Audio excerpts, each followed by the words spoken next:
Here we are at 7 o'clock. This is the council strategy committee session. I'm in chambers along with CFO Pamela Rook and municipal coordinator Carla Duarte. And council is online, as is the CAO and the public works manager.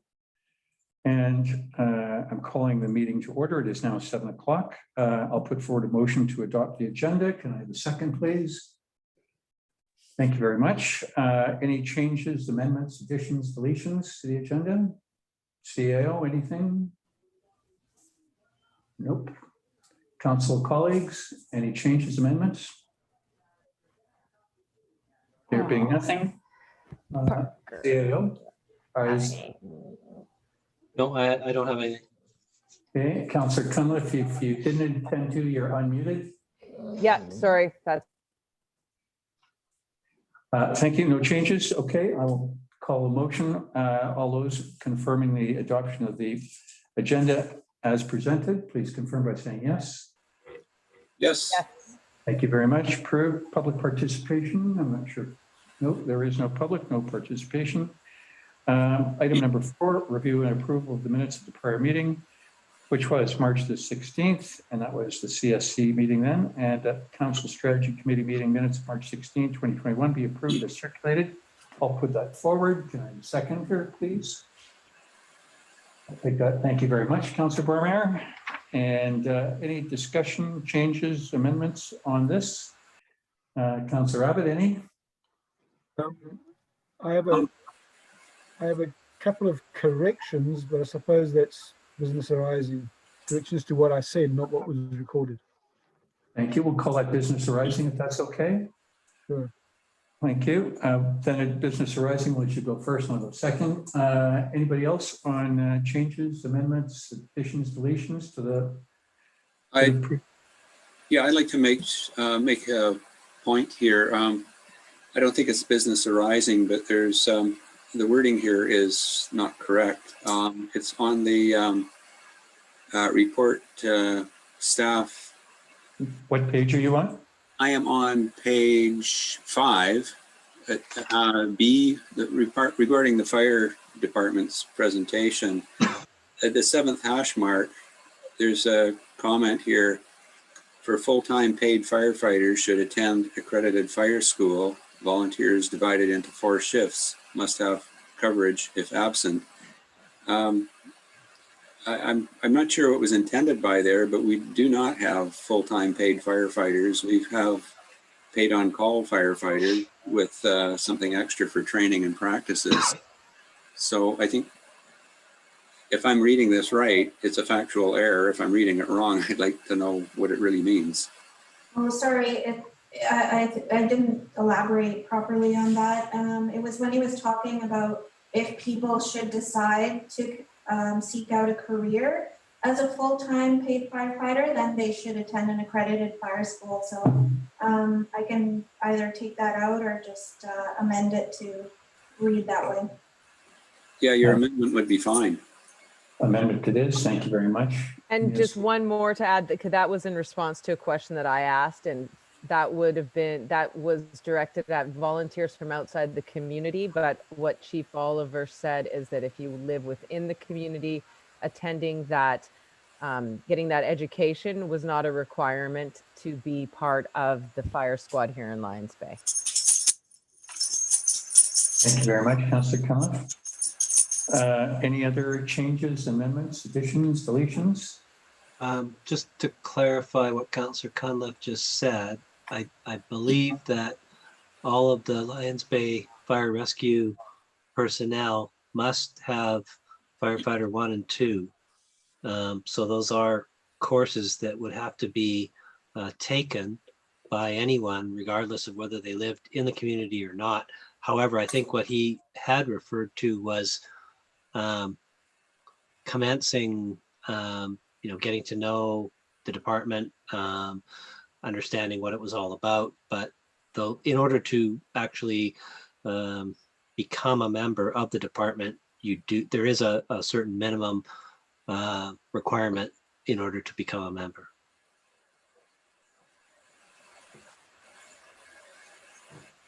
I can confirm that too.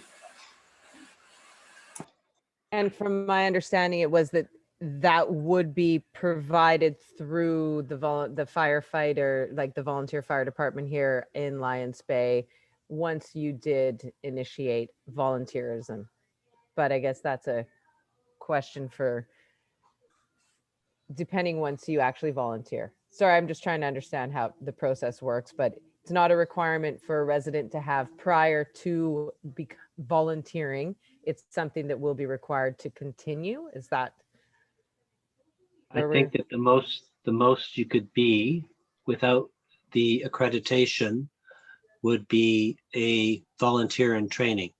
And so I'm not 100% sure as to the supports that we have within the department in terms of assisting trainees to get the accreditation that they need. That's probably something that would be wise to explore further with Chief Oliver. All right, thank you.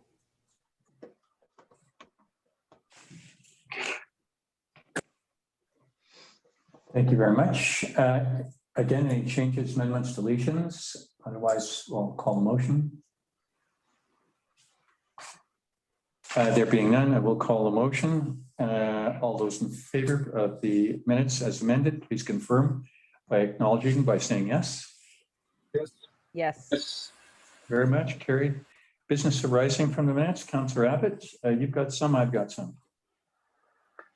So on page 4 and again on page 9, there's reference to me saying that Block Watch up in the northern sort of Sunset Drive area had a key to the gate to Soundview.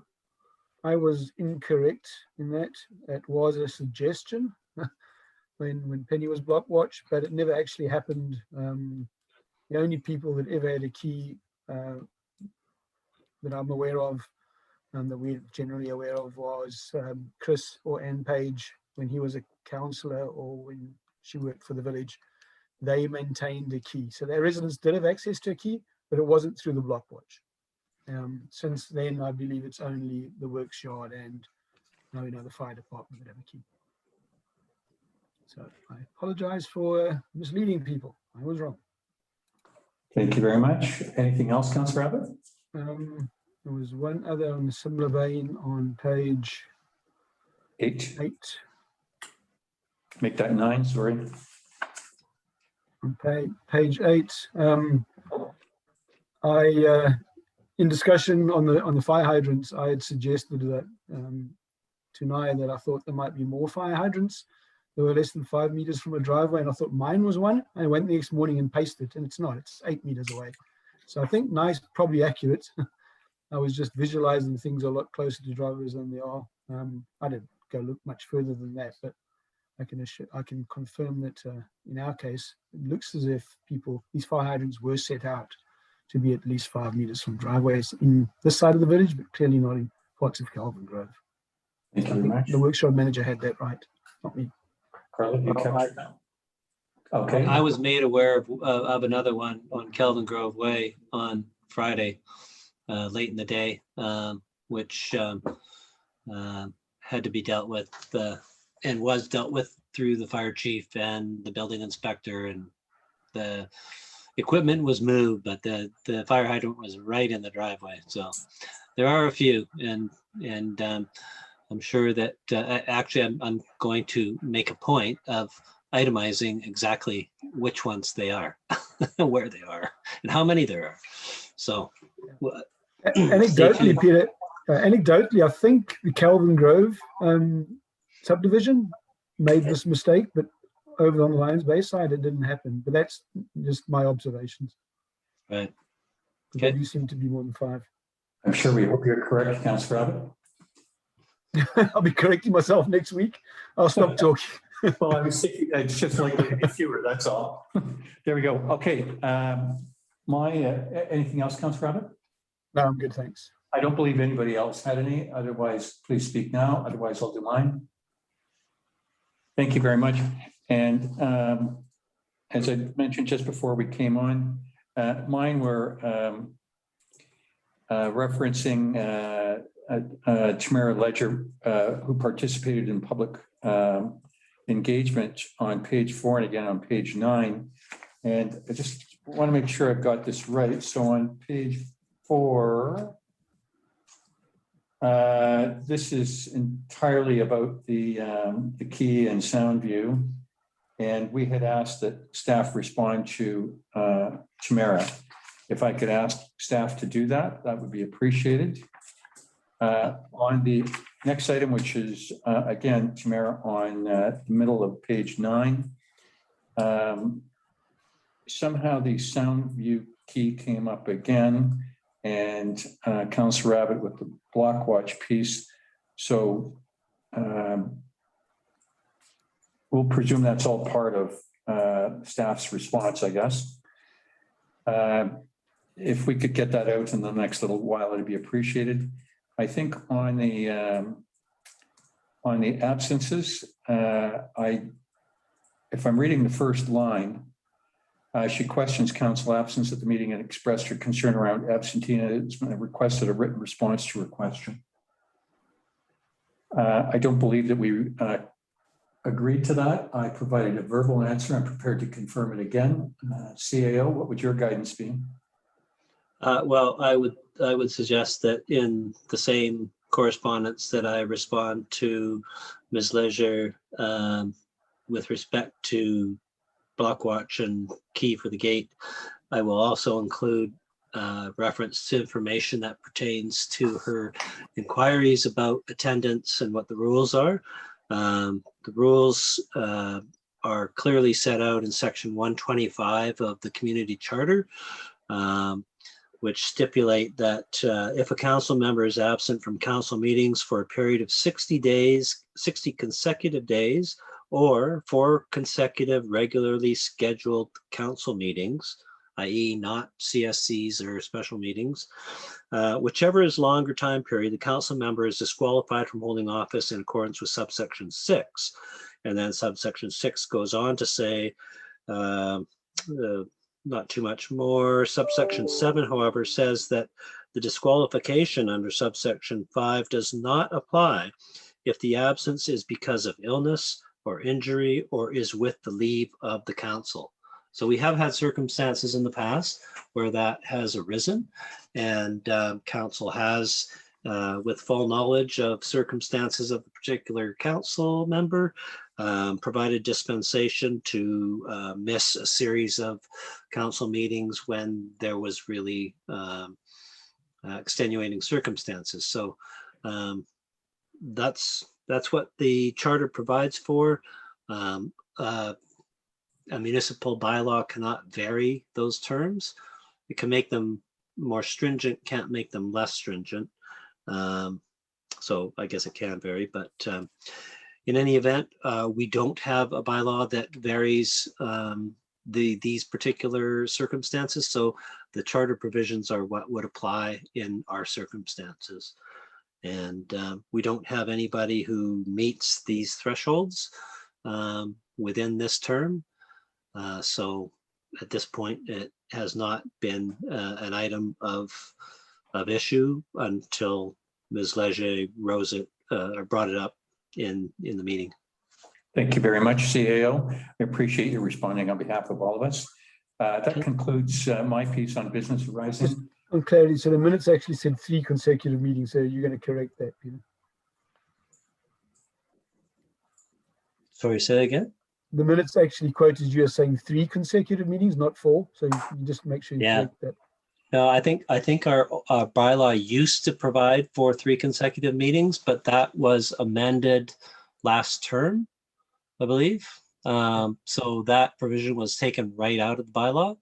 It was within the council remuneration bylaw, and it's no longer there. It was an amendment that council chose to do away with because in their experience, it was something that council dealt with amongst themselves and provided the dispensation if it was required. So that being said, the statutory provision is there as backstop. whether you have a bylaw that speaks to it or not. So the statutory provision is 4 consecutive regularly scheduled council meetings, Thank you very much, CAO. 60 days. Any other issues with respect to business arising from the minutes? So just one last question on this, then, to be clear, we are not going to respond to Tamara's request to for a record of who's attended or not attended meetings in this term. Is that correct? Other than your verbal statement. I think my intent would be to provide a generalized statement that the threshold has not been met in this term. Okay. And leave it at that. Thank you very much. Councillor Abbott, to your point, I think the CAO is on the right track. If the public wants to go back, they can check the meetings as a matter of public record. That concludes the business arising. Unless there's any more, I'll move on. There being no more, next item 6, which is the main reason we're here tonight. And this is the communications engagement survey. It's on page 11 of your package. And the recommendation from staff, bit of a mouthful, that the Council Strategy Committee recommends to Council that Council direct staff to implement the 2021 communication survey as presented at the March 30th, 2021 Council Strategy Committee meeting. I'll put that forward. Can I have a motion for a second, please? Thank you very much, Councillor Bonnemeyer. And this is to staff. We'll let you go with this on the discussion, please. Okay, I'll just, And can everybody please confirm we can see on screen too when it comes up? okay, rare appearance, but here I am. So the report before you, I'm just gonna summarize it a bit. Currently, we have a communications approach that is a bit, functions at intervals. And at the same time, we're facing additional requests for communication. For example, we have the 50th anniversary committee who would like to have information on our website. We constantly have people asking for more communication from council and people requesting more timely information. And so because of the situation we're in now and the survey that was done back in 2014, we figured we would do another one. Feedback surveys are probably one of the most effective ways to measure where we're at and find areas for improvement based on feedback. And it's also an essential tool to inform decision-making and make decisions based on the data that we receive. So I also recommend, it is also recommended that it take place annually so that we can view trends and any sudden changes over time. So every tool we currently utilize make up one part in what should be a comprehensive mix for communication. And since tools like social media have changed the landscape in communication, there's an expectation towards responsiveness. And so staff have also researched and considered additional tools which are presented in the report. So apart from the platform, which I will present in the other section of the agenda, which is Bang the Table, there's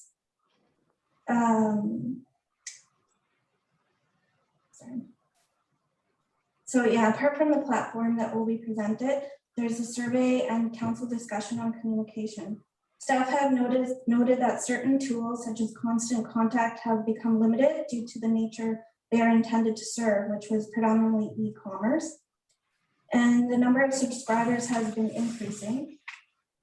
Other ideas that are presented before you in which staff have capacity in aiding in the process, with the exception of social media, which usually requires its own policies and procedures and monitoring. So it is suggested that the focus remains on improving what we already have and getting feedback and the data to see where we are at and what areas need further improvement. Along, of course, with any ideas that council would like to may have in engaging the public. And so the report is before you today for discussion. Thank you very much, Municipal Coordinator. CAO, anything further to add to that? I wasn't sure if the presentation on the particular platform was going to come next before the discussion, I would suggest, or is that what your plan was, Carla? Well, I was hoping to get some kind Survey of guidance approval. on a survey. Unless council wants to see what the platform looks like prior to. Why don't we table this? It's a suggestion. I'm not gonna, let's have a, if it's fine with everybody else, we'll go with a little latitude here so we see the information all in one shot. Would that work for you, Municipal Coordinator? So what we'll do is we'll just table this for the minute, and the coordinator will take over the screen and we'll see what the presentation platform option looks like. And then we'll go back to the survey.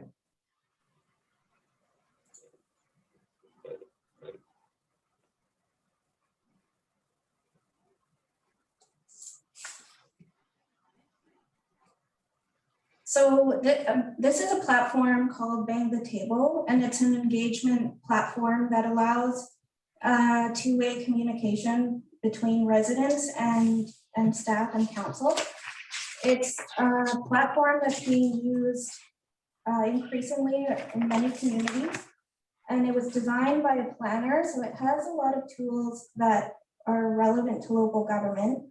So some of the tools include forums, ideas, surveys, polls, guest books. And then we have there's other tools where we can add who's listening, key dates to project timelines, life cycles of projects, frequently asked questions. We can upload documents directly related to the project right on the page. So I'll show you what it looks like. This is Pemberton's, and they have, they call it Have Your Say. In there, once you navigate through, they have their projects right on the page. So we say they're currently working on a community climate action plan. You can click on there and it takes you to a page dedicated to that project. So you can, people can register specifically to receive information on that project. Here's an overview of what the project is, along with timeline, events related to that project, all the documents related to it. And this part, who's listening, is that staff or council can be assigned to it, and you'll receive notifications when somebody asks a question regarding the project. So people can also share their story regarding that project. I'll show you another. Here is Canmore. There's an Ask the Mayor. It can be Ask Council or however you want to word it. We can add counselors to the who's listening so that you'll get notification when a question is posted. You can see that people ask a question here, and staff or council could respond. And that person who asked the question can share it to their social media or email it, or so it's a very interactive platform that way. Another feature is Harrison Hot Springs. Here they have presented something on land use. So we can do something around history of the site. So they're specifically looking at a certain site for development. It will give you suggested uses from the past. And if people want to participate, there's a survey that they can answer or speak their mind about that particular land use.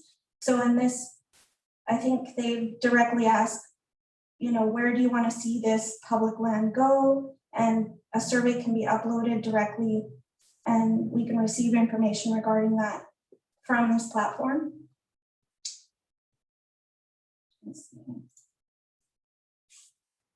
There's also a staff shout out section. So if people want to add kudos, that's another place they can post. And this one is Fernie has added a winter snow section. So the platform also allows residents to drop a pin on a map to show us where there's problem areas for snow removal. And then all the priorities are laid out where snow removal will take place so that they can understand, or that staff can see where there might be a problem and respond to it. So let's see, try and find an example.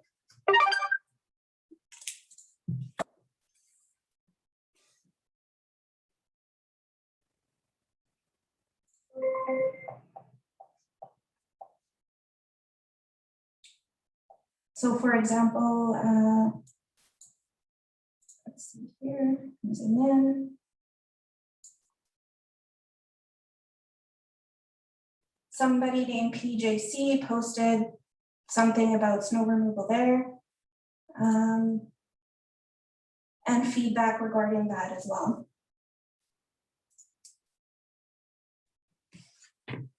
In Hamilton, they have, this made me think of the 50th anniversary. They've had a public art piece, and they've uploaded public art that made the finals, and people can vote on what they like. So it's another form of survey and getting feedback from residents. And then another feature of the platform is the reporting. It allows for more data to be captured than what we have so far in Constant Contact. So as you can see, we can even see who's engaged in what project, and exactly where they're coming from, how many contributors, how many surveys, and survey summaries as well. So it's all directly on this platform, which also allows for newsletters, keyword tagging, sentiment analysis. Like that's getting really in the data, but it's just another more features from the tool. And that is a quick overview of the platform. There's other features as well. We can customize it according to how we want to put it up. And there's templates that we can choose from, the templates that work for Lions Bay. And it would just be a good kind of upgrade to what we have with Constant Contact. And that's what it. So if there's any questions, I'd be happy to answer them. Well, I just, before you go, I really don't want to open the door of too many questions before we go back to the survey. Otherwise, we'll be flipping back and forth. So as I suggested, in which the CAO suggested, you've now seen what the purpose of the survey is, to screen our residents to see this would be, whether this would be a good fit.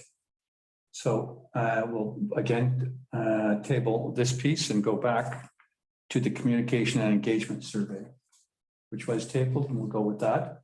Any discussion, any further discussion on that, on the survey, CAO?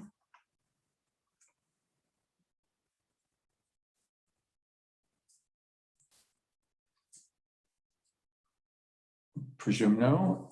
Councillors, discussion's open on the survey. Do you have any questions for staff? Yeah, sorry, Ron, I was thinking, I know this is a committee of the whole, or strategy session we call it, so it's a little less structured, which is good. So maybe I'm going to bounce around a little bit. Before we got to the survey, I think I would have thought that we had the broader discussion first of what we're trying to achieve out the survey, and leading on from where Carla's started off, which seems like she's done a lot of research and spent some time researching this platform and other things. So I don't know, maybe if we should start with that rather than go to suggestions of how we see the survey questions getting changed.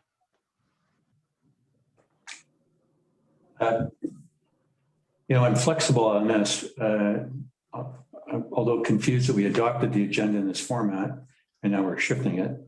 So let's be cognizant of that. And trust me, my colleagues, having been in council meetings 5 of the last 6 Tuesdays, we are not going to go past 8:30 tonight. So I'm happy to go back to the presentation that the municipal coordinator did. If that's your preference, Councillor Abbott, I'm fine with that. But I'm cognizant of the time, and ultimately we've got one request tonight. The presentation is on the platform option. So I'll go back to the presentation questions there. So Can I just jump in quickly just about the questions on the survey? I'm just curious as to the age bracket differential. We have everything is sort of outside of 18 and younger, sort of a 9-year, 10-year grouping. And then we have 45 to 64, which is like a 19-year spread, and then 65 and older. And I just thinking that perhaps we should just break those down into kind of generations. So 45 to 54, 55 to 64, 65 to, because there's, from my experience, a lot of people in their late 70s and 80s that are way more technologically advanced than myself in my mid 40s. So that's the only observation I have from that. great, thank you very much, Councillor Cunliffe. We'll leave that with the coordinator to multitask while we're going. Again, we will go to back to the communication platform option in just 1 second, but I see Councillor Barmer, your hand's up. Please ask your question and we'll get a response and we'll move on. Right. I guess I was looking for clarification because it seems like the information report is directed towards the survey itself. So the questions and what we want to ask. My understanding is we're trying to collect baseline data. The presentation on the tool, which I think is an interesting tool, feels a bit like a second piece. Right, it's just another way to improve public engagement. But we're really focused, just so for my own focus, we're really just talking about the questions in the survey right now, right? Yes, Councillor Barber, you're correct, but I'm getting mixed signals here going back and forth. And quite candidly, I'm going to make a call on that in a second, because we're going to deal with one and then call that closed and move to the other one. So on the agenda, the question specifically before us is on the survey. The platform is an interesting piece of that. Can I just speak for a second here? I think that Councilor Barmeyer's made an astute observation, and that is he's recognized that in a sense, essentially we started with a report that went to the last CSC on the 16th or whatever it was, and we didn't undertake any discussion on that. And since that, and it was geared toward, here's a report, let's start with a survey, here's a draft survey, let's get your feedback and put it out there, get some data and so forth. In the intervening time, we have taken the time to delve deeper into the broader topic that Councillor Abbott was raising, and that is, what's the overall general purpose that we're trying to accomplish here? What does council want to achieve for the municipality in terms of improving overall communication? How can we make it better in terms of conveying information to the public? How can we make it easier for them to receive it? How can we make it better and easier for them to respond? And so we came across this, started looking deeper, and Carla's done a great job in terms of sussing out what others are doing. And so we wanted to bring that forward for this discussion. And I'm kind of inclined to agree with Councillor Abbott in terms of why don't you talk about what do you want to achieve in terms of communication? What are your goals? You've got strategic objectives. It's part of the strategic plan. It's part of council's top priorities. Flesh that out a bit. and talk about what does that mean? What do you want to achieve? What's the definition of those goals? Flesh it out. And then in terms of once you've got that sort of settled amongst yourselves in terms of what you want to achieve, then let's look at the survey. Does the survey address the goals that you want to achieve? Are there areas that we can improve upon or tweak in terms of that survey, in terms of collecting some baseline data? Just my initial thoughts on where we're going here. Thank you very much with that pre-lead. So partially having my eye to the clock, I would suggest that we do go to the staff report, item 7A1, and go with that piece first. But in about a half an hour from now, I'm going to bring us back to the survey. There may be some minor modifications to that. So there's everyone's heads up on that. So if we'll, I've forgotten which topic we're on. So I tabled one again and moved to the. I think we went to the survey, which we. But although the survey, it's the reason why the survey and all the other ideas are together is because initially we just wanted to do the survey to get feedback from residents on their satisfaction of what is already occurring in the village, so that we can then take that data and then bring it back for discussion on improvements. However, it was noted that part of that discussion should also include what is it the goals that council wants to achieve in terms of communications. And that's why those are ideas that are in the report. So it's not just the platform, but it's also ways that ideas that council can engage the public, such as open houses, council cafes, newsletters are also included in that report, and that's up for discussion as well. So it's kind of, we mentioned last time, it's chicken or the egg, which one do we do first? Ideally, it would be nice to make the decision based on the data, which is the survey. So if you wanted to discuss the survey first, or if you wanted to discuss what the goals are or ideas, and that's up to council. Thank you very much. I think we'll think for the clarity on that one.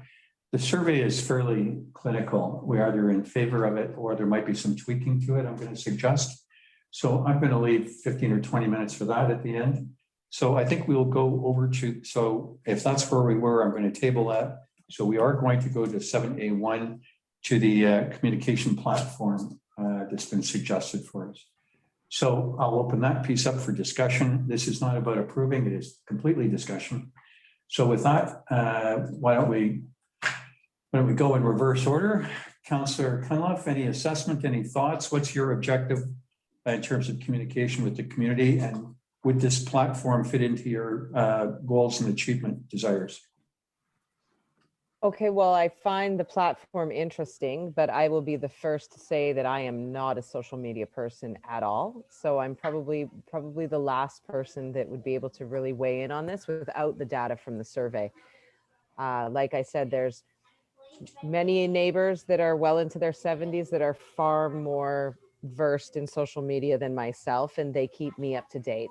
So I found that bang the table, if that's what it was, quite interesting. It seemed to encompass a lot of good things, but I've never been on Facebook in my life. I don't have an Instagram account. I have a Twitter account merely because I wanted to have a Twitter account in my name so nobody else got it before me.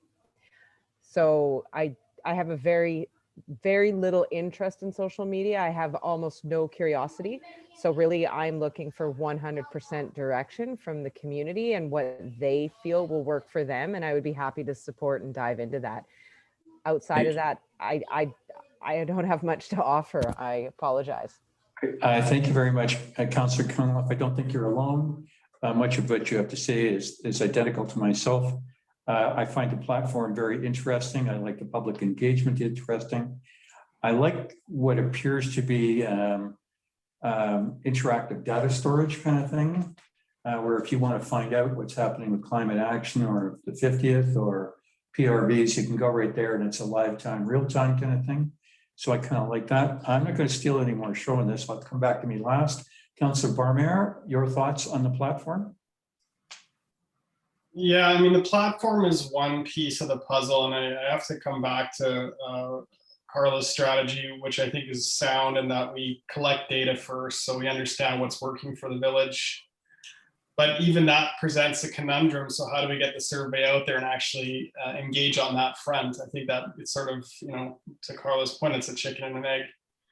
We sort of go in circles a little bit, but I do think we need the data first.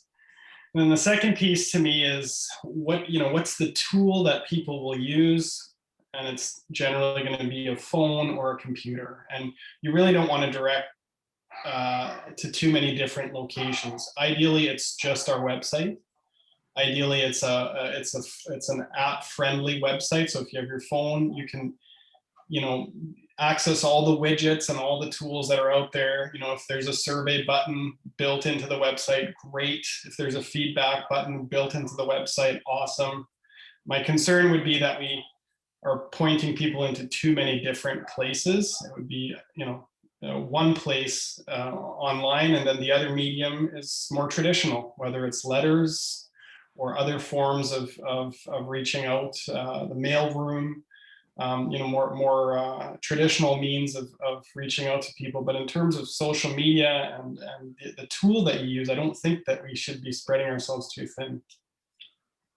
Sorry, if I may, through your worship, just to clarify, the platform is not social media tool. It's integrated. It would be integrated within our website. Yeah, perfect. Thank you very much. Anything else, Councillor Barmare? We're going to come back to you. Quiet for now. Take that as a yes. Councillor Bain?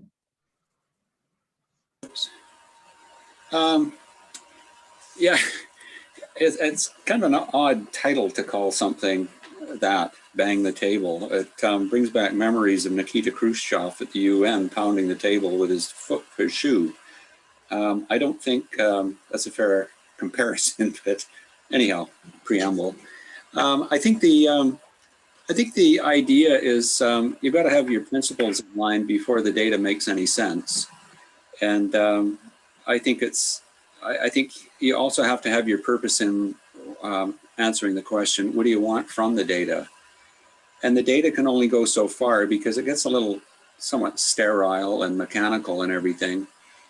And it can be interesting information, but the key, I think, on communication is the interaction with the public. And I'm not talking about the mechanics of it, like do we do this or do we do that or whatever. It's the engagement and interaction with the public is the key piece. Like, how do we relate to the public when we are confronted with something in a pleasant manner, by some of their concerns? I think that goes a long way in how our communication will improve. If, for example, when residents contact us, it should be a pleasant experience for them. And even if they don't get what they want, they at least need to know that they were heard. So I know, coming from a guy that tends to be nuts and bolts, I think the older I get, the more I realize social interaction is a bigger part than the actual mechanisms. If you have all the nice glitzy presentations and you have all the surveys in place, but when the public interacts with us, do they feel alienated? Do they feel heard? Do they feel valued? Do they feel part of the whole organization of the village? And I don't mean staff or anything, but do they feel like they're part of the village organism, I guess I would say, rather than organization? And I think it's that buy-in of how they get treated is the key piece. And I think we should focus on that as a top priority.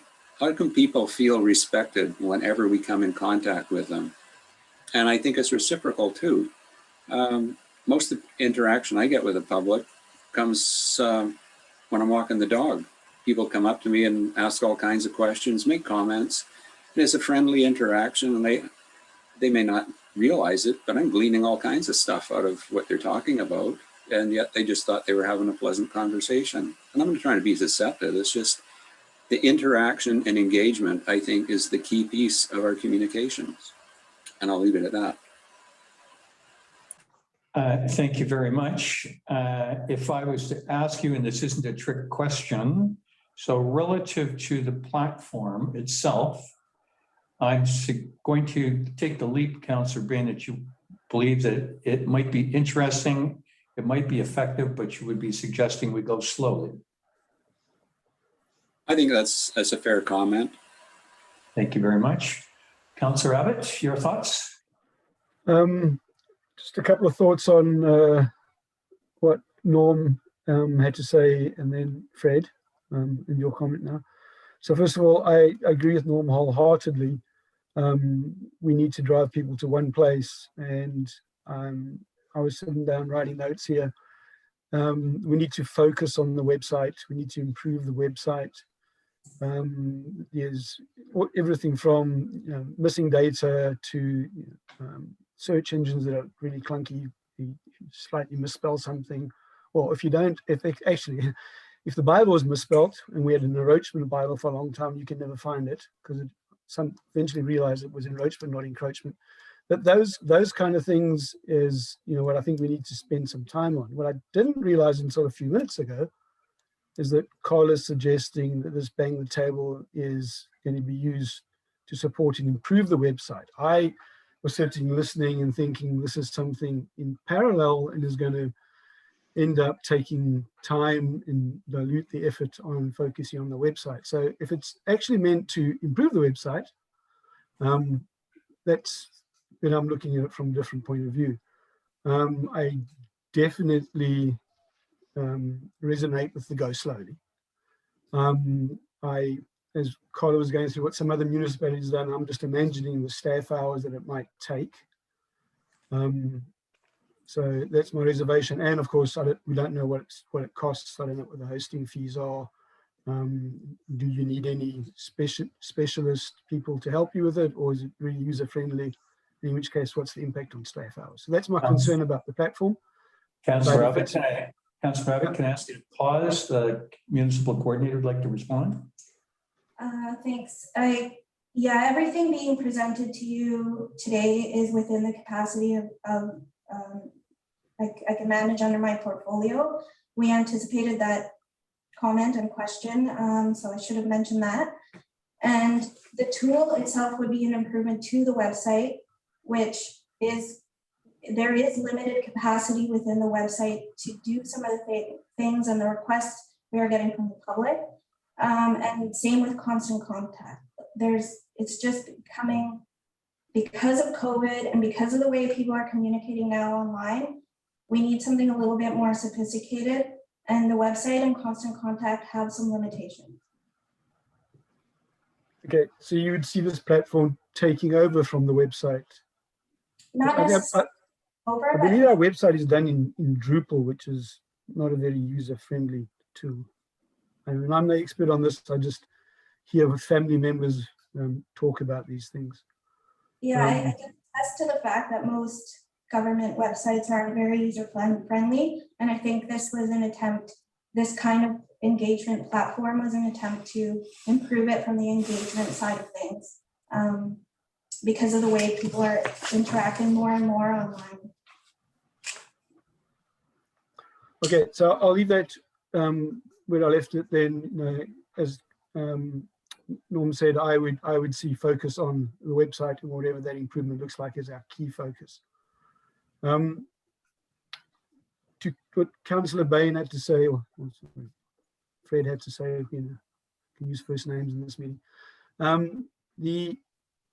What do residents want, and what are we hearing from residents, and what do residents want to hear from us, and how do we get the two-way communication? I think if we cast our minds back to what we did in our first year of this term, we had a lot of two-way communication around several topics. One particular one that they got everyone very, very interested in. And my thoughts in bringing this up previously was to try go back to that we just go back to that starting point, not necessarily, looking for new tools and creating anything different. Go back to getting, councillors writing in the village update. That's what I was looking for, and getting councillors being, communicated with and from residents. And there's a few topics we could all be using, and that's kind of where this kind of started out for me. And I would like to try get back to that. I think that's the first step. Can we get back to that? And I think the other big thing for me, and this we'll get to in the survey, I guess, personally, I'm not sure that we need a survey at this stage. We could start doing stuff without it. But I think there's a big confusion in the village as to when council is talking about something, when we use the words village and municipality interchangeably in some cases. When they're talking, and then of course we got mayor's message and such things that a lot of residents believe is the council's message. Not necessarily the case. Quite often it's the mayor's message. So I would like to see us think about the village update in three different sort of sections, areas, or three different components. There's the council message part, which is our strategy, our politics, if you must, where we think we're going and where we think the village needs to go, and that's the communication part I think's fallen by the wayside and is missing for me. Then there's the more sort of operational, trying to avoid using the word housekeeping because it has negative connotations, but it's the more operational type message that typically gets written by the village staff. Everything from when the next meeting is to work that's going to be happening and so on. And then there's the general kind of social messages that go out. And that is activities in the village, those kind of things. So I think there's three key separate things. And I'd like to see the village update structured so that you had the council message, you get a mayor's message or a word from the councillor or a councillor writing about some particular project, followed by the operational stuff, which is important, tax bills, those kind of things, and then followed by the more social, sort of softer, fun items, for the lack of anything better. So I think that would be an improvement, and I'd like to see us all start writing again in that first section. So that's... Can I just stop you there for a second, Councillor Abbott? That's actually exactly how the village update is currently organized. We have council message at the very beginning, whether it's the mayor. If the mayor doesn't have a mayor's message and there's no council message to stick on the front page, then there's nothing there. So we have the council piece, it's the very first piece. The next section is staff messages. So it's operational stuff. We're informing people about things that are coming up, notices about things that they need to know about. Once that's done, it sort of finishes, I think, correct me if I'm wrong, Carla, with the upcoming council meetings or whatever. Then it goes into community information. So it's all the notices from different community groups and organizations that want to get their message out. So it already is organized exactly as you requested it be organized. That's how it's organized now. Maybe we need bigger, bolder banners that separate those sections, but that's how it's organized right now. Mm-hmm. Yep. So maybe a banner that separates those sections is one of the missing parts. The other missing part is council have not been writing for a while. And that was, what I really wanted to get back to more than anything else. Okay. Councillor Abbott, do you have any other thoughts? If you could condense them, well, I'd like to hear them before I make my comments. No, I don't necessarily have any other thoughts. I'd obviously like to hear more about this platform now that it's explained differently at some point. I thought it was going to be a lot of work and duplication of work, and if it isn't, and if it's going to improve the website, that's a very different look at it. but I'll sort of pause with that and end with that. But I hope at the end of the meeting we do have an agreement and a commitment from council that we are going to start writing that first section of the village update. Maybe before you have your go at it, Mayor McLaughlin, perhaps I could jump in here at this point. I think that, just to clarify and sort of bring things into focus, what we're talking about is tools, whether it's this platform or a similar platform, but right now we're just sort of looking at this platform as something that does a lot of different things that seem to tick a lot of the boxes that we're looking for. You would access these pages through our website. So we still be driving everybody to the same spot. They come to the village website. It's a link that you would click on. Maybe it's a box or a banner or something in the top corner. You click on that and you're into the more sort of the engagement section of the website with different pages on projects, mayor or council messages. That would be an area where, we would do away with constant contact, because this would cover all of the things that we use that platform for. So we would incorporate all the messaging and all the different objectives that we use that platform for into the new platform. So you would have an area where council members can engage with the public through communication out to the public and receipt of information from the public, if you want to have that kind of a thing. We can have areas where there are operational issues and things that people need to be made aware of, or simply informing them about upcoming projects, giving them an opportunity to provide feedback, ask questions if they have any. So a real enhancement in terms of, right now it's just one-way messaging.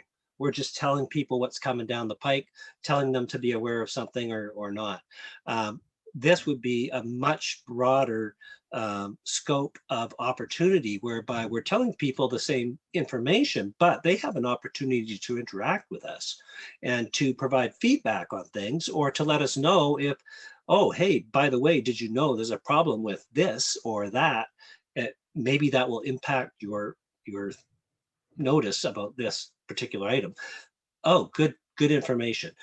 We have a whole system of doing what we call CSRs, which is customer service reports. So we get feedback and information from the public on a wide variety of things that they happen to notice in the community, things that need to be brought to attention of usually Public Works, but sometimes others.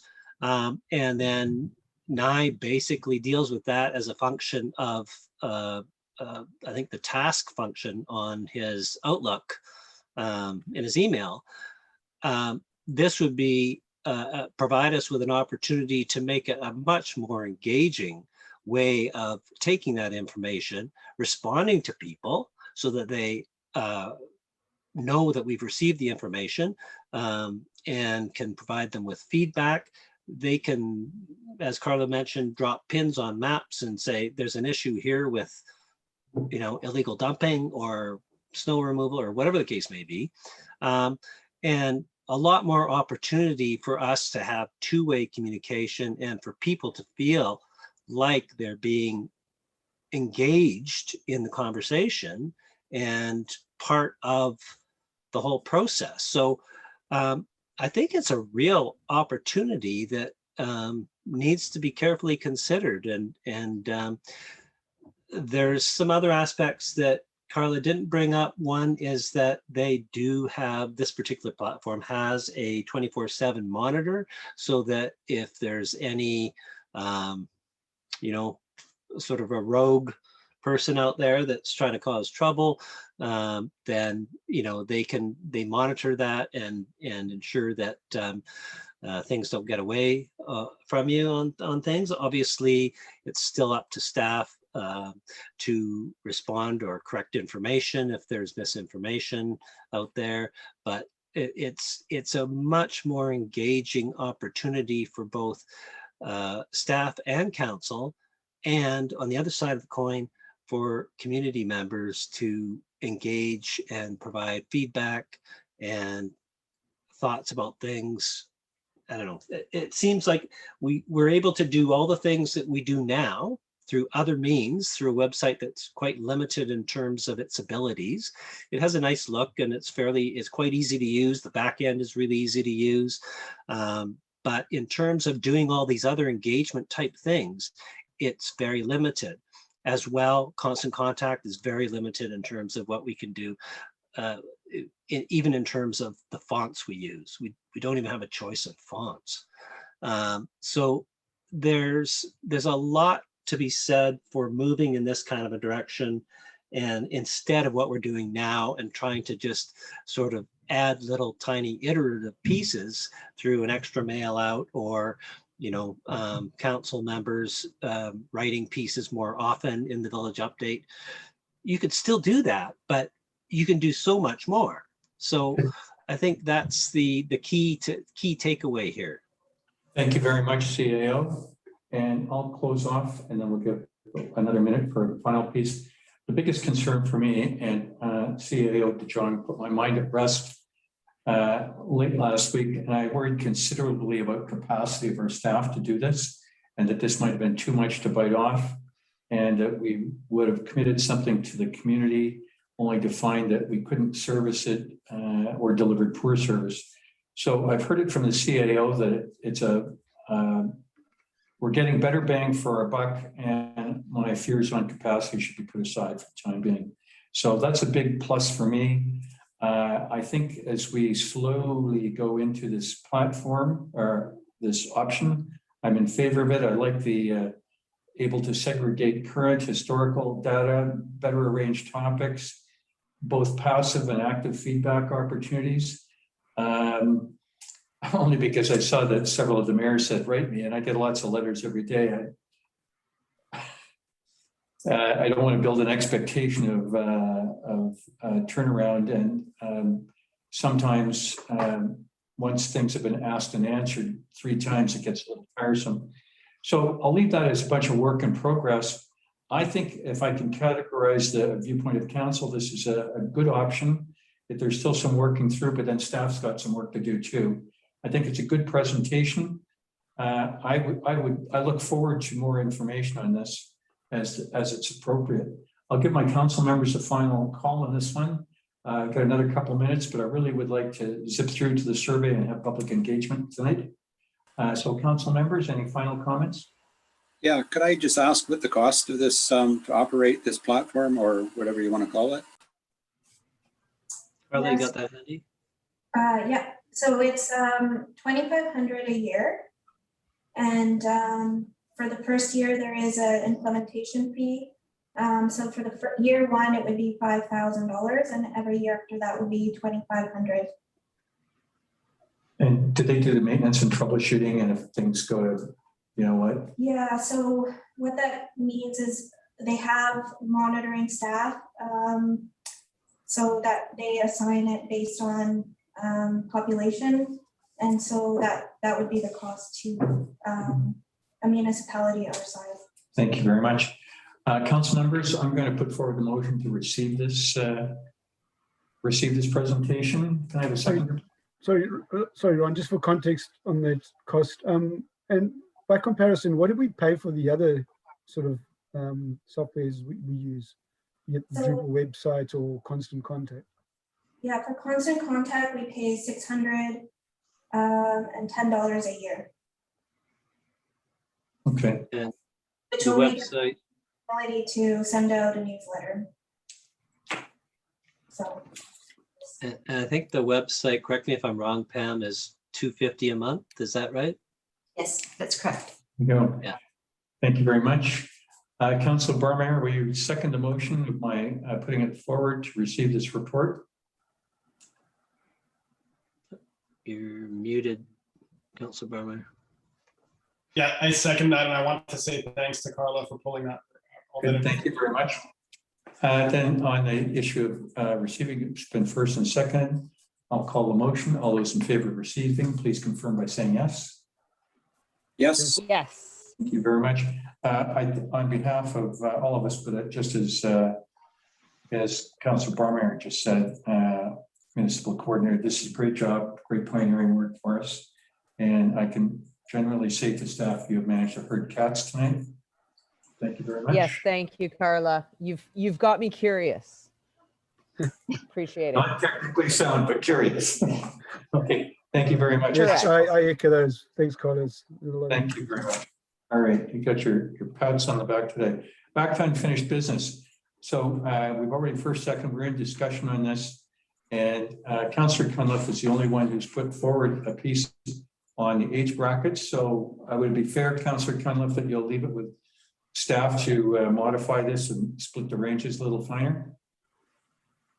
Yeah, because I just am curious to see out of those age brackets, just how far off I am on the mark of where I should be falling in my age group, because I know there's a lot more people out there that are way more technologically sound than myself. So maybe it'll direct me to get with the times. But yeah, Carla, appreciate it. The story has it, Councillor Cunliffe, you don't have to actually leave your house to find people that are. Yeah, but I can't understand what they're telling me. So the eyes glaze over and I just let them take the lead. There you go. Councillor Cunliffe, any other suggested changes or amendments on that survey, or are you good with the flow? Good with the flow. So, Councillor Barmeyer, good with the flow, or do you have any suggested changes? Yeah, I'd like to see more resolution on the age groups for sure. Yeah. Thank you very much. Yeah, thanks. Councillor Payne, any other suggestions, amendments?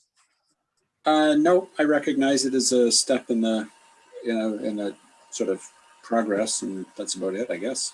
Thank you very much. Councillor Abbott, any suggested changes, amendments, deletions? Yes, I'm glad we still got 20 minutes because I'm probably going to use them up. First observation is in the previous survey in 2014, over 30% of people submitted with paper submissions. And then the suggestion here is you'll be able to go to the office and get a paper copy if you wish, and then fill it in and hand it back to staff. I would hope if it's really 30% people that'd rather fill in a paper submission to be anonymous, I would have thought we've got to make some better provision for them to be able to do so. Carlo points out up front that it should be anonymous, and I agree with it completely, and that's great, and I applaud her on that. But I do think you should be able to do it anonymously by paper as well if you don't have a if you're not connected. Thank you very much. You have another computer. And we used to have a little mailbox in the store. Maybe we can put it back up just for this case. And if I know the staff don't want to see the mailbox there, maybe we can put it up and take it back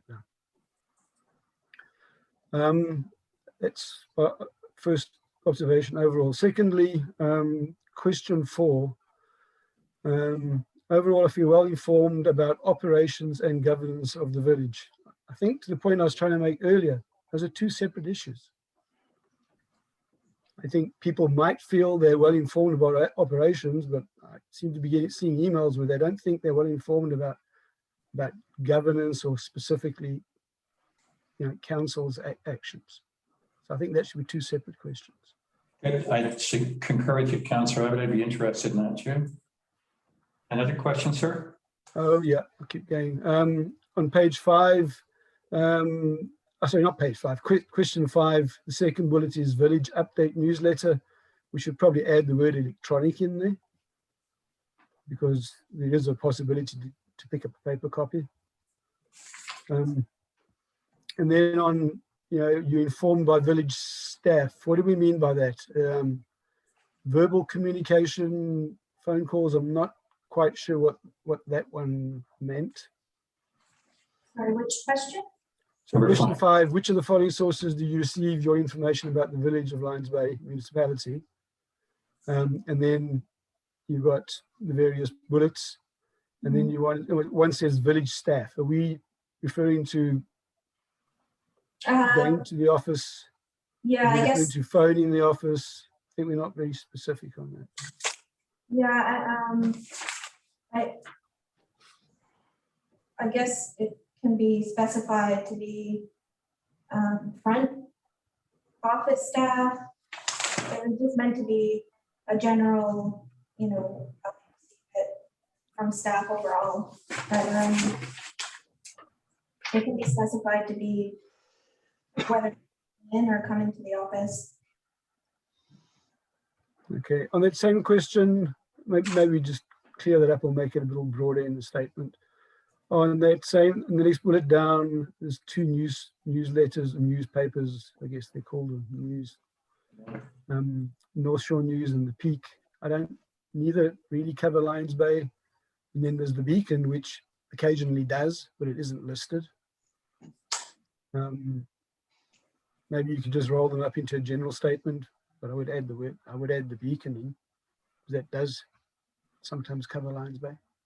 Councillor Abbott, how many more questions do you have? There's 19 questions or 20 questions. I've got some on virtually every one, so I'll try to talk fast. Don't talk quickly. That's fine. Keep going. Thank you. On the next one, I think opposite to what was suggested earlier, I think there's maybe a little bit too much granularity on number 6 with that list of things. I mean, we could roll up, you know, some of them, the more sort of village type news items around waste and roadworks and so on, as well as weather and fire bans and emergency alerts. So they're kind of similar things. I think you could probably roll them up so you don't have such a long list. Number 7, social media. My concern about this in general is we're going to create an expectation. So I don't. You're suggesting get the data, but we should be careful we don't create an expectation around all these social media platforms. Number 8.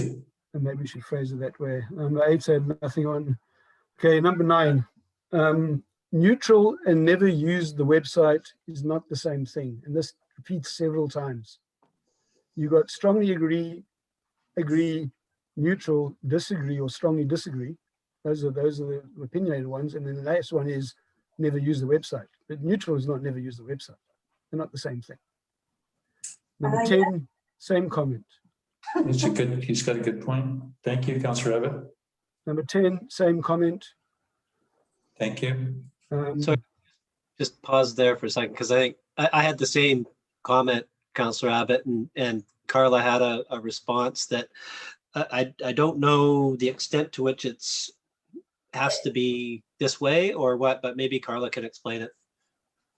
So it's based on a Likert scale, which is just meant to capture the intensity as opposed to the exact height. But because some people don't know what neutral means, like the neutral and never use the website, we internally can just analyze it as something that doesn't apply to the intensity by which they use that platform. So it's not so much that, I mean, I could take off never use the website, or I could even take off neutral, but it's just supposed to capture the intensity on either end, as opposed to the actual interpretation of what that means to that person, because it's based on a scale and not like a exact point. I hope that makes sense. There's a lot of, I mean, I could go into depth of Likert scale, but it's, yeah, it's just the way that it's but we could make it a 7 point. It just has to be, in order to capture it, the data properly, so that it has validity, it has to be on a scale of some kind. So I could just take off never use the website. Thank you for being generous, Municipal Coordinator. So that it's not. Next point. But if you put never use the website and you allow that to be an option, then you just take that out of the scale. So if someone ticks that, it's a 0, basically didn't answer. And then the others are your 5 scales, right? because people might like to tell you that they never use the website. So why couldn't you have that as a sixth option? But if you're ranking and trying to get a scale or a measure, you just use the top 5. I guess the question becomes, if you're attempting to determine whether people find the website easy to use or not, you've got people, you got positive or negative, one side or the other. If they're neither, I guess it really doesn't matter if they're neither, whether they are simply neutral about the question, they don't feel positive or negative in respect of that question, or if they don't use the website at all. Either way, they're not positive, they're not negative. So I think that's probably the essence of what the scale is intended to provide you with. I think there's another question to do with how often people visit the website. So if I just take that off, the never use the website portion and just leave it neutral, then there's another question that captures how often they visit the website. That's fine. Let's suggest that at point 11, Councillor Abbott. Yep, that's fine. If you do it that way, that's fine. If you capture that, don't use the website somewhere else and leave the neutral. Because I think some people will see neutral as a statement they want to make. It's not that they, uninterested.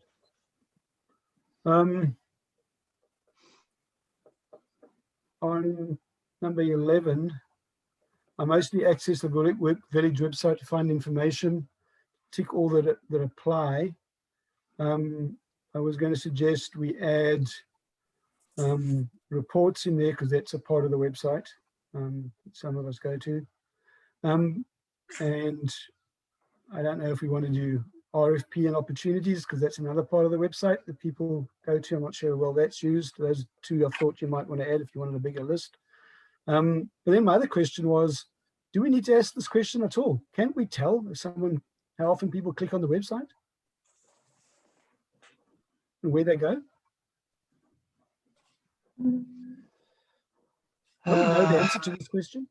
We can through Google Analytics. We have an account with Google. It's a complicated process, and I don't think I've provided Carla with access to that. But yes, we can look at how many clicks each different section of the website gets. Okay, I'll just leave that out there for someone else to decide. I'm not asking for additional work or a complicated process. I just thought we knew that. It might be interesting to compare responses to what's actually happening. I don't know. Okay. On number 13, do you read the village update? Yes, occasionally, and no. And then you do say, if you answer no, tell us why. I feel that maybe there's another level of detail there. A lot of people is yes, you read it in detail, or you scan it and go to the first page. And I think we should maybe try ascertain that. Maybe we could add yes in detail, or yes, I just scan it. I don't know. Maybe it's 2 separate questions, but I don't think it's as simple as yes and no. I think that what we're looking for is more than just yes and no on that one. Thank you. Number 14, again, we've got a neutral and I don't read the village update. I don't think they're the same. Number 16, neutral and no opinion. Those aren't the same in my opinion. 17 has the same. 18 has the same. Number 19.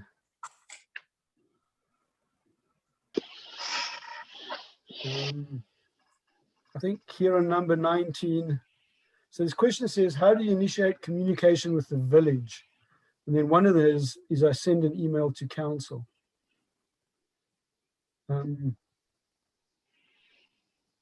I think the question there, if we are going to keep this question the way it is, and I'm assuming you have good reason for getting it, for asking it the way it is structured, but I think we need to confirm, send an email to council, or is it send an email to the mayor?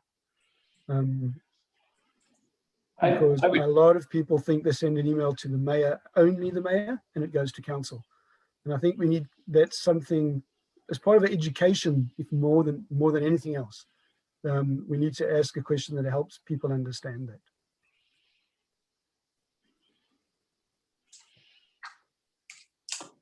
Item 20. 20 nothing 19.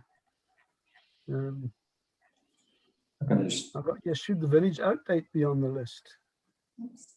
Would you prefer to receive? That's kind of one. Okay, so the numbering is skewed. Numbering's off a little bit, but I think we can get. Oh, have I got, I went to my notes from, I don't know, a month ago when it first came up. I didn't go redo it again, so I apologize. I'm using the original CSC package from the 16th. Okay, so I'll try to explain the numbers then. So number 19 in my package says, how would you prefer to receive? And then it says website, email, social media, other. Okay, we've got you. That is what is in the agenda. Okay. So I'm wondering, should the village update not be this list, on this list? Well, I'm misunderstanding the question.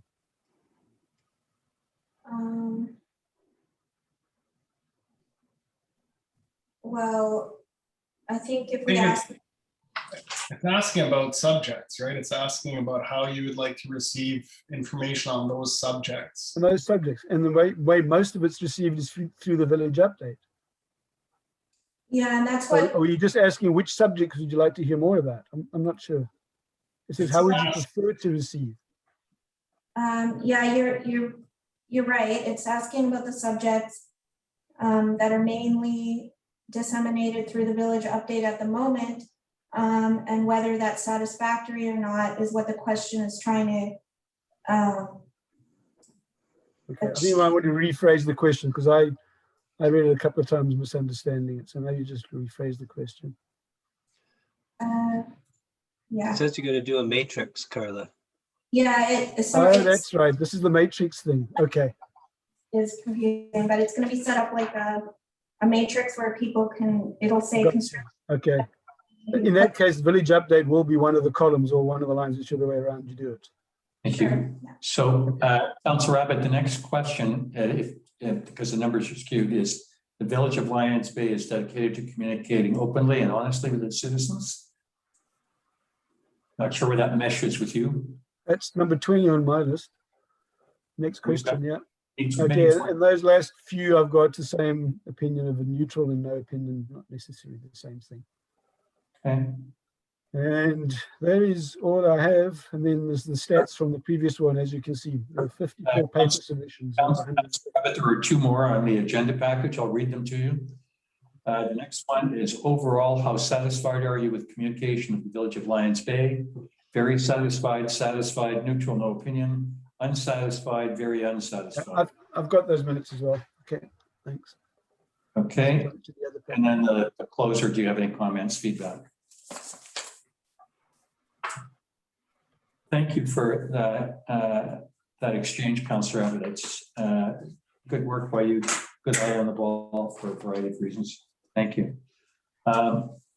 Anybody else will close this one off if there's not any more questions or comments. Okay, there being none, I will call the motion. Sorry, Ron, could I have a staff opinion on my suggestion that we make paper copies more available? I would like to see mailbox insert, but I guess most people aren't comfortable going there, unless people are, and putting that little mailbox back in the store or somewhere else for a while. Maybe it's outside the office door, I don't know. Well, actually, outside the office door serves no purpose. You can stick a letter through the door. Or if we're going for complete anonymity, could we have it just put back into the Canada Post box and have the mail person just deliver them to the office in bulk? Is that a possibility? I have no idea. No, putting a Dropbox in the Canada Post area was not an option. No, not a Dropbox. Actually, just if we put out a paper survey, add an envelope to return to council. I know it's going to be, there's going to be a cost associated with doing so, but then just have the whichever resident fill out the paper copy, stick it in an envelope, put it in the Canada Post box, and then have it returned to the village that way. I feel very few of those will be actually utilized, but if it then takes away from having an additional box in either the store or coming to the village hall, is that a potential? Yep. Yep. I think the percentages were quite low in terms of paper copies received.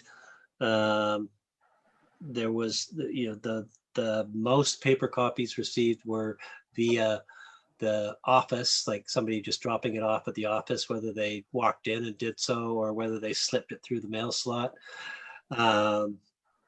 And so not that many. But Peter, in the last survey, the one attached in the minutes here, or in the previous agenda, the 2014 survey, 37% of people returned paper copies. Sorry, which And this is survey? Page 27 of the previous minutes. Total responses 147, web submissions 93, paper submissions 54. That was your last communication survey. Sorry, you're So, talking about I mean- 2014 though, right? Well, I know, 6 Yeah, years ago. Things have so moved. it changed Seven. substantially when we did, for instance, the best example I think was the survey that was mailed to everybody in their boxes via direct mail, as well as having the boxes in the store and in the office and by whatever means possible in terms of the wood smoke burning issue. And in that, the vast majority of responses were via electronic means, followed by the office receiving paper copies, followed by the store box receiving copies. I don't remember exactly what the percentages were, but the store was below 20%. I know that, or paper copies were below 20%, of which the CAO. office had more. CAO, haven't you already confirmed with Councillor Cunliffe that if they stick it in the mail, we'll just pay for it? But that would only work if they put address it, like they have to put a stamp on it. The Canada Post will not just put it in, it has to be mailed. Okay. Could we not provide I know where I work, we actually have a machine that you throw things through and it gives you, like, people can just, you send them the envelope and they throw it in the mail and postage is paid by us. We could have do a that, but as you say, very few people would use that and we'd have to pay postage for every single one. Even if it's not utilized? Yes, yeah, as soon as we stamp it, we're charged the postage. The machine has a counter and that's how we pay. Yeah. How many mailboxes are there? Over 500, I think, So that's $500 that we would potentially be or maybe soaking up. 3 or 4 mailed back. Yeah. I mean, I think it would be better to put something in the store. If someone wanted to, they could just use the mailbox store rather than doing postage paid. Okay, I thought that it was, we paid once it got, No, it was Canada Post scanned it. So yeah, that's not a good return. Then I guess we'll be encouraging people to bring it to us. Yes, correct. Okay. That closes that piece then. Last chance, I'm going to call. Thank you very much. Thank you very much, Councillor, specifically Councillor Abbott. Thank you very much for your attention to detail on this. It is very welcome and appreciated. I will call a motion. All those in favor of the recommendation. Sorry, Ron, didn't let me belabor a point, but just for clarity. We're not going to do a mailbox insert. We're not going to print, we will have flyers available in the mail room. And then if you want to, you can take those and stick them to the village office door. Is that where we left it? Or are we actually going to do an insert into mailboxes? We could certainly do a mailbox insert. I think that's about $100. Everybody gets it in their box. Yeah, I'd like to see that. I concur. Then, thank you, That's staff. fine. All right, I will call a motion. All those in favor, please confirm by saying yes. Yes. Yes, thank you. Councillor Bain, yes.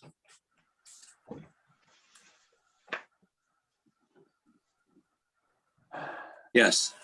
Thank you very much. I think, again, kudos go to staff the second time around on this. Thank you very, very much. You've herded 2 gangs of kittens tonight. Which brings us to reports.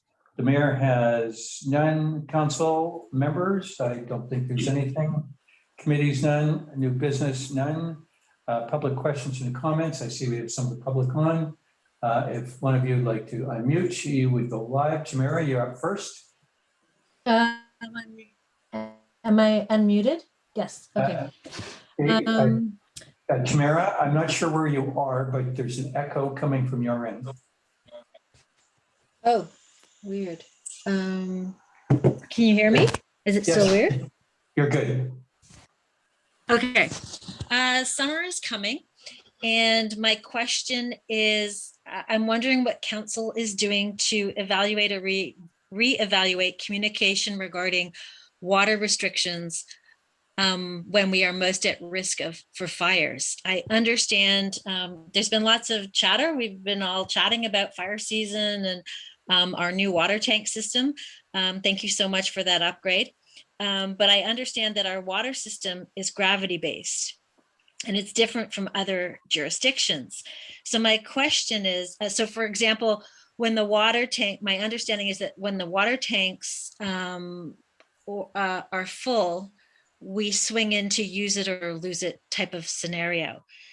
And we've also just completed that upgrade. So we have more water, which is great. So my question is, during dry periods, I think it's imperative to keep ground and foliage as moist as possible because we're at high risk of fire, especially for those of us up in the woods.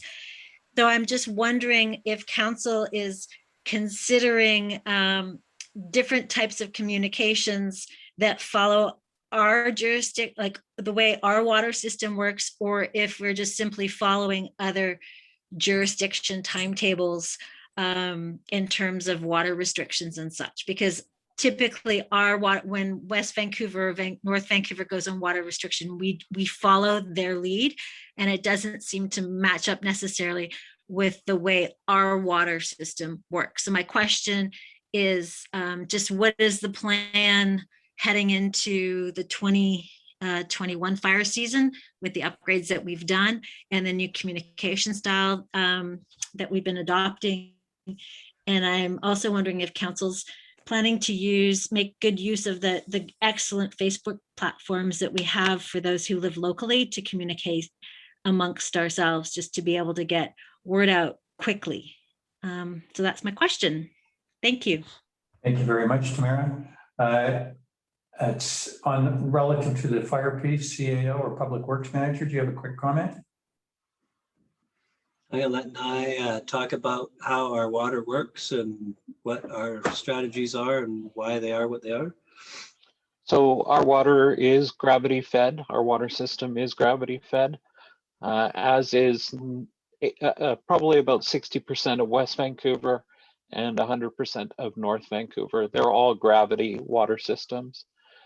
The tank does have extra storage capacity, but we keep that tank at 80% full all the time. And that's to keep water within the tank for fire reserves. So we always have enough water for firefighting purposes. The part that's cycled constantly is that 20% of the tank. The other part of the question was about communication. It's a little early for the plan, but I'm sure there will be one. Yeah, I don't think we have any plans to partake in setting up a Facebook account and utilizing that to any large degree, but we're exploring the ideas that were discussed tonight. Thank you very much. Thank you very much, Tamara, for your question. Sorry, my question, I just want to follow up if I can. There are 2 really good Facebook groups that a lot of people in Lions Bay are on, called Lions Bay LB Neighbors. and Lions Bay Mums Group. And so in terms of immediate kind of call to action type stuff, I know that a couple of counselors are on. I would encourage everyone who lives in Lions Bay to get on that. It'll help you keep your ear to the ground in terms of topical conversation, but in terms of getting word out in regards to fire and water restrictions, really hot topics heading into the summer season and fall as well, to jump on those platforms, to communicate and also to listen. But yeah, so that was what I was meaning by platforms, not developing the office Facebook platform, but utilizing those that already exist, that people are already, the community is already plugged into. Thank you very much. There are other members of the public in the gallery. If you'd like to speak, this would be the time. Please unmute and go ahead. Hey, David Shore. If there's no one else. I'll be quick, but I just wanted to compliment, pardon me, council and staff, and Carla and Peter in particular for the initiative to go out and look for this platform, but also to put together such a good report of the analysis of it. This looks to me to be a very sophisticated application. It's not like social media. It's not like Constant Contact. It would be tremendously more valuable to the administrators, that's you, and the users, that's us. One thing that I just wanted to point out, because it may not be obvious, is that company is 14 years old. They have about 100 employees. My guess is that at least 10% of them are specialists in community engagement. They've spent their career at it. And if you think of how much you know about whatever your career is, that's how much they know about community engagement. There is no way that municipalities, ours or really any others, would be able to amass that amount of knowledge. And that's what you get for $2,200 a year. There are 12,000, I think I saw, people like Carla using the application. And there's 10.5 million people like me using the application. So that gives you an idea of the data points they have in order to improve the process of community engagement, which has about 8 different categories. And I think if we were to take that on for, $2,200 is not nothing, but in terms of the value that it would create for this process, I think it's a bargain. And the amount of knowledge that we'd be getting for that would just be tremendous. So my compliments for the initiative, and I hope the council sees fit to bring this on. Thank you very much, Mr. Shore. And good evening. And there are another member or two on. If you want to come on, please unmute. Otherwise, we'll move on. There be none. That will conclude the public participation, which moves to adjournment. Can I have a motion to adjourn? Thank you, Councillor Bain. Can I have a second, please? Councillor Abbott, second. Then I will call a motion. All those in favor of adjournment, please confirm by saying yes, and we'll say good night to the gallery. Yes. Thank you very much. Good night, everybody. Good night. Night. Night. Night.